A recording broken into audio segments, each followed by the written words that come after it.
So we're cozied up, and I thought I would record something that is more like a bedtime story, right? This is a feel good, relax. For those of you that are worried, for those of you that stay awake at night worried about your money, this is Paul's bedtime story to you, right? You're going to be fine. And I'll tell you a story.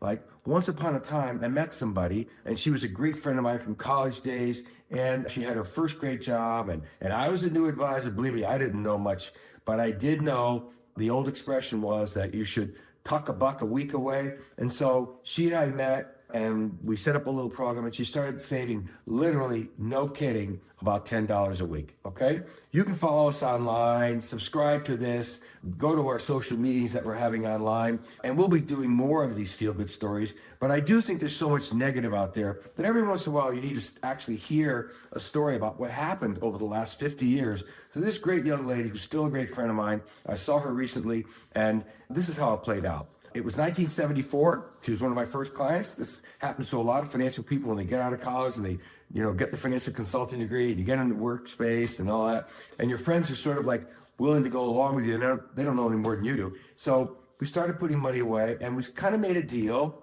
And it was in a little book that I had, that every time she got a raise, that she would up it. So if she got a 15% raise, she'd up her savings 15%. And again, keep in mind, this was the 70s.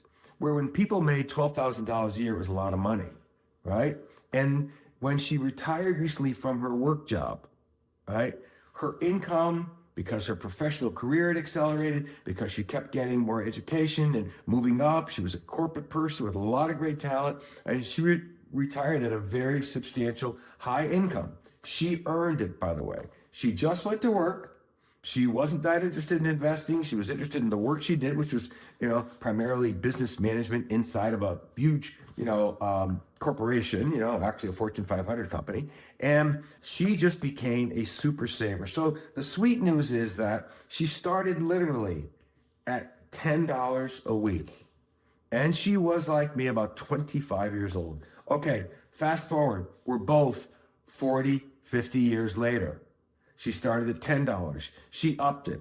She increased her savings. She maxed out in her 401k. She just retired with millions of dollars in her retirement funds and in her savings accounts. Now, I will tell you, she never missed a meal.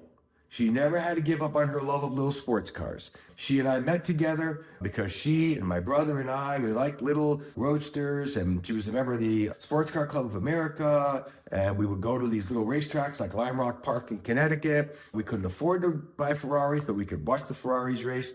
We all ended up with little sports cars, little Austin Healey's and MGs and Miatas, and that class of car that was affordable to us. So we didn't starve, and we didn't give up going out to coffee with friends and all that stuff.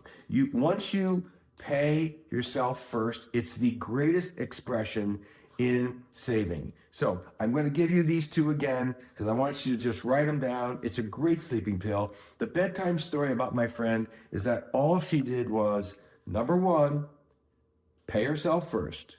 Number two, tuck a buck a week away. In those days, everybody actually got paychecks. We had to go through a lot of financial engineering, to get money. Now, with technology, you just tell your payroll department to suck that money out of your paycheck every week or bi-weekly, so you don't see it. Work with someone that's a decent financial advisor that can help you get into some low-cost investments. By the way, over time, the bedtime story for her is that her investment cost of management went down over time because, number one, technology is on your side. Things have gotten better, faster, cheaper. Number two, the more money you have, if you look at investment manager fees, the less fees you pay. These are all good things. Less fees means more money.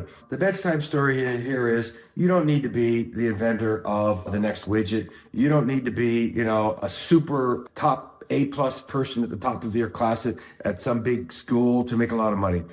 She's a regular, hardworking person. We started together years ago. We stuck with it. She lived up to the program, which was really the simplest program in history.